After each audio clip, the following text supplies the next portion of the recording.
Hello my friends and welcome, my name is Dennis and this is the latest update from Ukraine. Let's go! So right away I want to clarify the situation now in the Kursk region. Unfortunately, Russia takes more ground in a critical area where there are many of the villages. So Kroglenka is again in a gray zone and there is the threat for Pogribki, Orlovka and Novaya Sorochina. And as you can see from those pictures, both of the sides suffer losses. About the big Ukrainian attack attempt, there Ukraine actually has less losses compared to this part of the front lines. However, at the same time, under the pressure from the Russian side, Ukraine is forced to stop its operation, counterattack towards Berdy. Finally, we have what we have. There was the massive informational wave about this attack. I also jumped into it, especially, Russian channels were saying about the huge Ukrainian assault, but it was quite limited.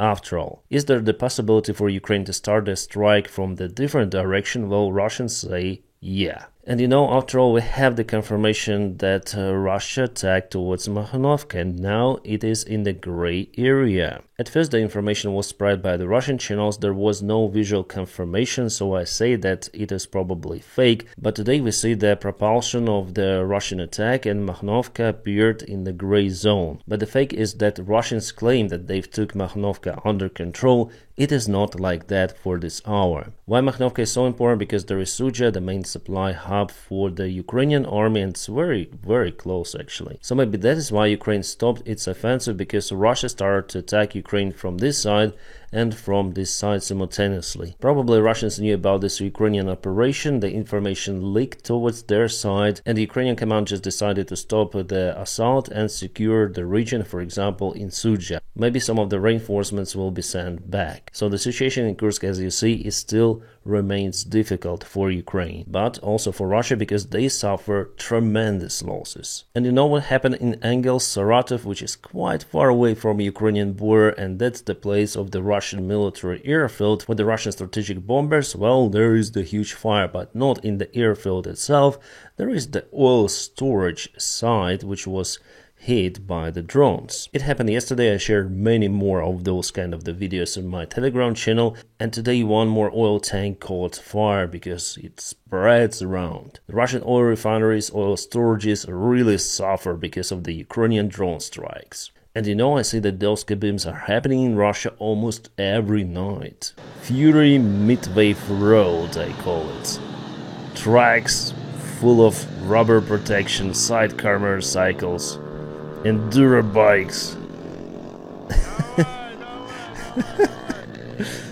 Really the second army in the world. When I say that they didn't even paint their motorcycles, probably will do in the future. But so far it's only the Russian army which uses motorcycles for offensive operations. Ukraine rarely uses this stuff, and maybe just for supplies, not for attack missions. And why do the Russian trucks look like that? Well, because they also operate very close to the front lines. Ukraine usually uses MRAPs like Max Pro, but Russians Urals, Zils, Bukhanka vans, loaves we call them. And try to guess what it is. Yes, it is the Russian BTR. I know what does the anti-tank mine do here, but probably they throw it and continue their movement because it's the storage place. Yeah, the construction is definitely awesome. So not only the Russian BTR is crazy difficult to operate with infantry, and because of this tiny little door in the side, it's kind of hard to leave it very, very fast, especially when the vehicle is hit, everything inside is covered with smoke, and people are blocking the way out, but they also put this rubber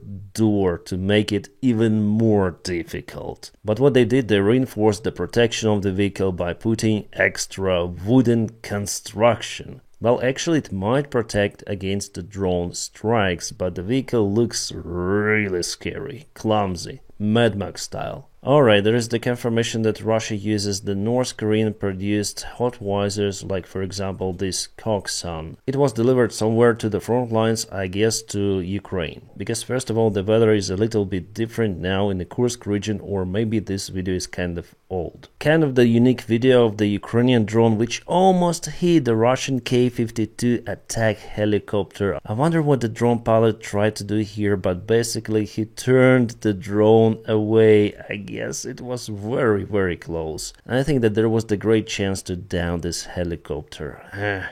Well, one day it will happen from the Ukrainian FPV drone. Ukraine just mastered usage of the FPV drones against the Russian surveillance drones, and probably helicopters will be the next step and beyond. And you know, guys, I actually missed the story of how Ukrainian drones hit the Russian Panzer I-S air defense system in Crimea.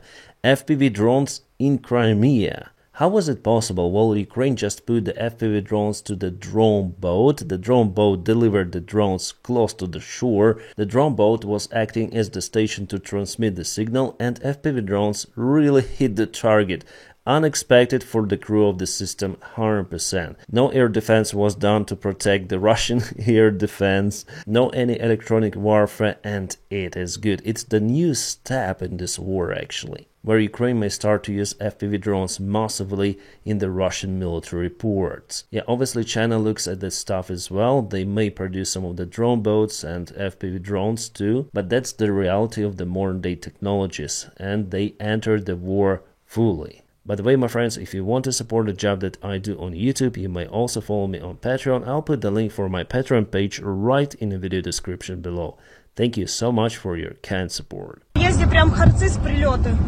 So Ukraine hit the Russian military infrastructure in Kharkiv. This is the occupied Donetsk Oblast. Well, the image is blurred here, but I can see some of the building. As eyewitnesses report, definitely there was the kaboom of the Russian barracks. It's not the residential building, nothing like that. But how did Russia respond? They hit the Motor Siege factory, but from the front part, where there's the residential area and quite a busy street, and unfortunately many of the people were unalived because of the Russian gliding bomb strike. They didn't hit the production buildings, but the office center of Motor Siege facility. This factory produces engines for Ukrainian helicopters, Ukrainian airplanes, but targeting the front part of the office center at the very busy street, it is terrible, and the Ukrainian strikes usually do not cause the losses for the Russian civilians. It happens, but in a very rare cases. Here, Russia uses aviation bombs on mainly the civilian part of the infrastructure. Mr. Kellogg today said that they will work together with Donald Trump to negotiate peace in Ukraine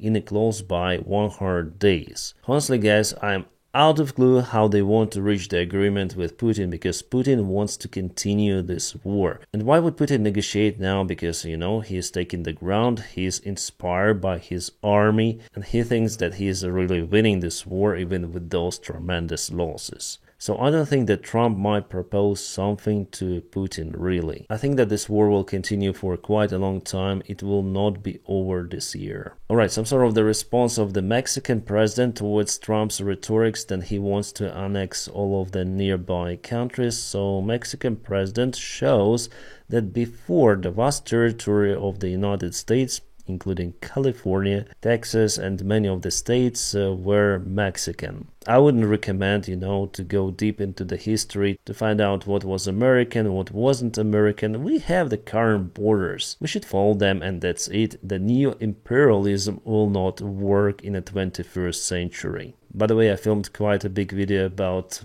Trump's ambitions. I posted it not on this channel, but on the other one.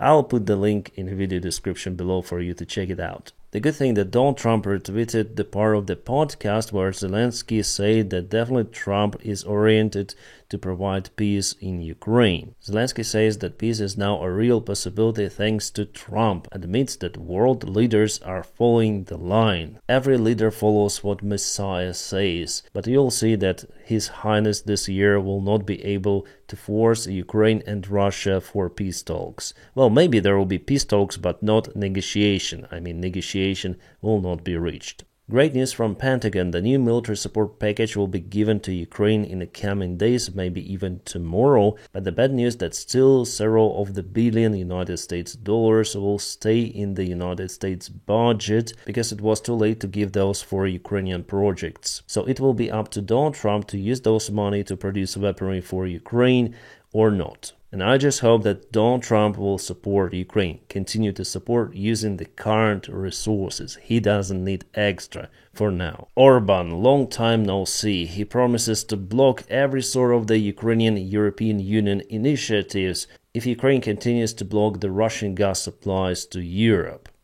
Well, actually, Hungary is not alone in its efforts, miraculously, but Poland, I think, will also vote against Ukrainian EU membership. I'm not making it up because Poland officially said that Ukrainian agricultural export is the threat for the Polish one. I think that Slovakia will also be against it and maybe someone else. And also honestly saying Ukraine is not ready now for the European Union membership. Ukraine is actually forced by this war to cancel some of the rights for its citizens. Unfortunately, it happens like that, and Ukraine already admitted that. So yes, it's bad, and because of the war, Ukraine doesn't fit right now to the European Union standards. And I just hope that in the future everything will be good with that. So whatever Orban says right now about blocking the Ukrainian initiatives in the European Union, everything of that is bullshit, because it will simply not work. No one will take Ukraine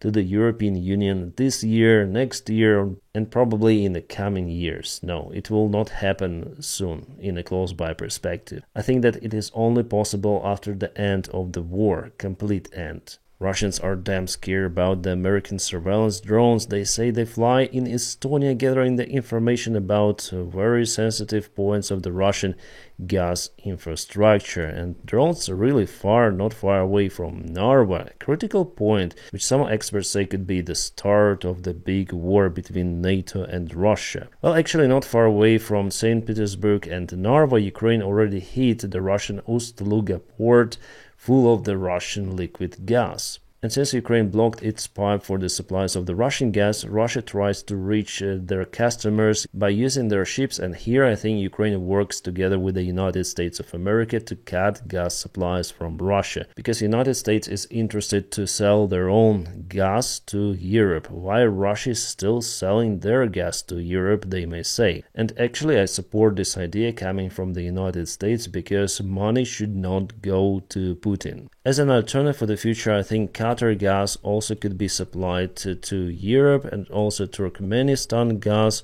But you know, Turkmenistan is a dictatorship country, however, without external ambitions to conquer neighbors, so at least that is good. Qatar, well, it has some of the connections with different organizations, which has not so good reputation, but there is the big American base in Qatar, so at least it's more or less our ally, I guess. So yeah, there should be some of the alternatives for Europe, not just the American gas, I mean, but also the gas supplied from the different countries, but not Russia. No, because Russia uses their natural resources as their weaponry. And about the situation in Transnistria, well, we have the confirmation that the local government refused the help from Moldova. So Moldova said that we're going to supply gas for you, we're going to supply electricity, but Transnistria said, no, we don't need that stuff. We're gonna freeze, they're gonna be the blackouts, we don't care, so Russia caused that stuff. And Russia, together with the local government, took their people as hostages. One of the main Russian propagandists, Tigran Keosan, was delivered to the hospital. He suffered a clinical death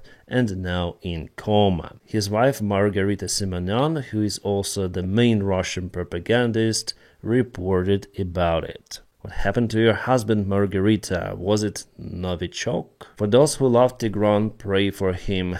You know, Margarita, I don't love him, I guess, so I wouldn't pray. No. Before this, Russian propagandist even threatened Kazakhstan for the same circumstances as they witnessed in Ukraine. So I think the Kazakhs also will not pray for him. Alright, and now let's check out the front lines updates. There was the movement from the Russian side in Velika Novosilka, so over here they're getting close to cut this road even more. It has already been cut actually. So I wonder how Ukrainian group still holds in Velika Novosilka. Because the supply lines, well, just across the fields, that's the only supply way to deliver something there. In Karakhov direction, Russia moved in this area, so it was yesterday, it is today. Just again zoom out, it was yesterday, it is today. After occupying Karakhov, they do not stop, they go towards Dutch, and I expect the fight for this small settlement will start soon, maybe the day after tomorrow. Russians also moved here in Pokrovsk just a little bit.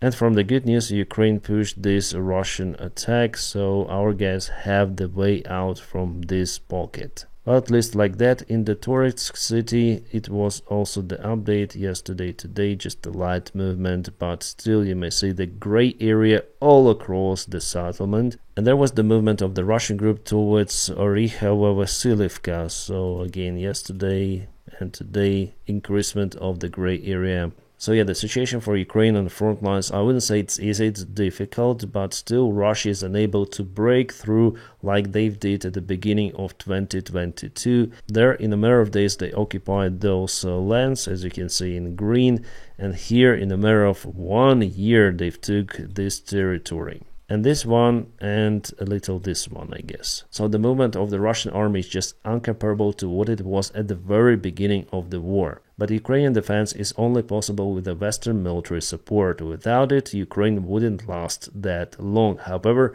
there will still be resistance, but Russia would manage to occupy many more Ukrainian territories kind of fast in that case. So supplies are needed for Ukraine to sustain its defense. And I just hope that the new White House administration will continue supplies. My friends, as usual, I wish you all a peaceful sky wherever you are and have a great time.